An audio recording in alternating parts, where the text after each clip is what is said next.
everyone! Welcome back po ulit sa aking YouTube channel. Naku, excited ako guys na i-share to sa inyo itong vlog natin for today kasi nga bagong labas ito guys. At alam niyo naman guys, pag bagong labas sa loan application, wala pa masyadong naglo-loan dito. Sinasabi ko sa inyo, panoorin mo tong video na to. Kasi dito malalaman mo po kung magkano talaga yung ipapaloan sa inyo ng bagong loan application na to. So makikita mo naman dyan sa title, no, ang pangalan nito ay si Team Cash Loan App Philippines. Dito daw pwede kang makautang ng 50,000 pesos. No need dito guys ng payslip, no, hindi na kailangan. One valid ID lang po, pwede ka na pong makapag-loan dito kay Team Cash. Pero wag po muna ninyong i-install or i-download itong si Team Cash hanggat hindi nyo pa po natatapos ng video na to. Pero bago yun guys, para sa mga bago dyan sa aking YouTube channel, nako, i-click mo na po yung subscribe button, i-like itong video na to at mag-iwan ka ng comment dyan sa comment section kasi tuwing Monday po meron po tayong pa-weekly Gcash giveaway. At ngayon nga po, lahat ng magko-comment sa video na to, pipili ako dito ng 1 lucky winner natin. Tuwing Monday po yung ating announcement ha. So, noong Monday nga guys, in-announce natin yung ating 5 lucky winners and yung nanalo sa ating pa-cellphone giveaway. O diba? Naku, nanood lang siya, meron na siyang pa-cellphone, diba? Kaya ano pang inaantay nyo dyan guys? I-click nyo na yung subscribe button at mag-comment na kayo dyan sa baba. So dito nga guys sa vlog natin ngayon, may panibago tayong loan application na i-review at ito nga ay si Team Cash. Kung ikaw dyan ay naghahanap ng mautangan online, ako, keep on watching.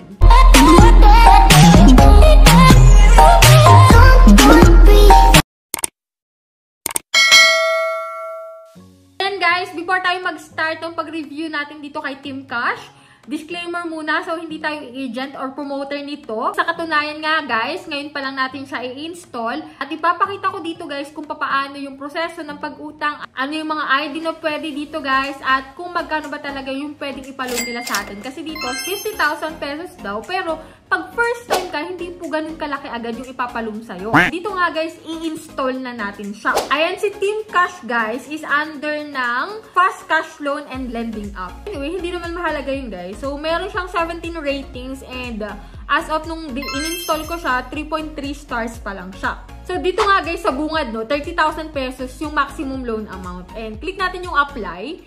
And dito nga guys, ito yung mga fill upan mo once na mag-a-apply ka dito. Personal information. Basic information lang naman to about yourself. And next dito guys is work information. Kung saan ka nagtatrabaho, ilalagay mo lang dito. And ito guys sa emergency contact, maglalagay ko po dito ng 3 na reference number. Which is, isipin mo mabuti kung sinong ilalagay mo kasi maaari po nila yung tawagan or i-text, no? Next natin guys, ito guys, meron sila ditong credit standing. Tinatanong lang naman dito kung may overdue ka in the past month, kung may loan ka sa ibang loan application. So, ganun guys, no? So, ilagay mo lang dito puro no, no?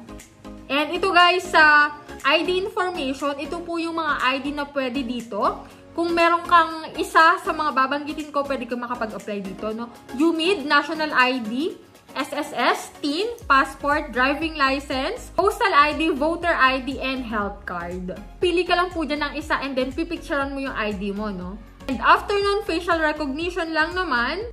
And dito guys, sa bank information, kung saan mo pwedeng ma-receive yung pera mo.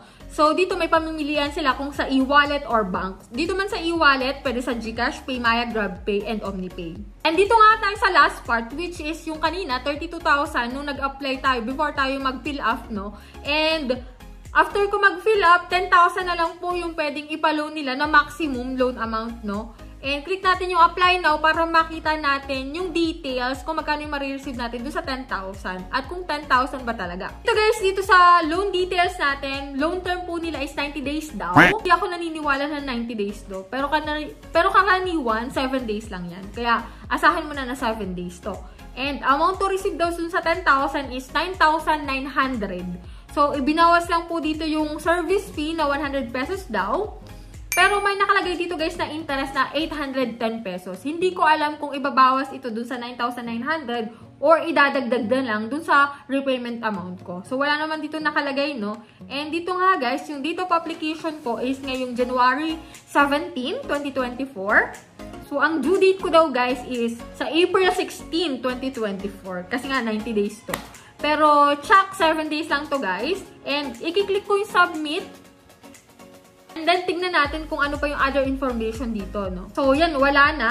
So, under review siya, guys.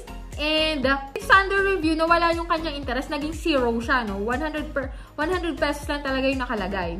Ito yung mga loan application talaga na mahirap applyan, no? Kasi hindi mo talaga alam kung 10,000 ba talaga yung marireceive mo. Yan lang po yung meron dito kay Team Cash. Kaya sinasabi ko sa inyo na manood muna kayo ng mga reviews para alam nyo kung anong meron sa application at kung magkano yung marireceive mo. So, dito nga sa Team Cash, 10,000 daw. Pero after ilang minutes, guys, no, na-reject yung aking loan application. Masyado itong paasa itong loan application na to kasi nag-fill up tayo tapos at the end, hindi natin alam talaga yung totoo. Pero sa pagbabasa ko ng mga ilang reviews about dito kay Team Cash, may nabasa ako doon na 1,500 nga daw po yung na-approve na loan amount sa kanya. And alam nyo ba guys, hindi nyo pa yung buong makukuha. Kasi dito guys, may babawas daw dito na service fee na around 600 pesos. And around 800 pesos na lang daw yung marireceive nila. So sa inyo guys, makatarungan ba yung 1,500 na paunang loan dito kay Team Cash?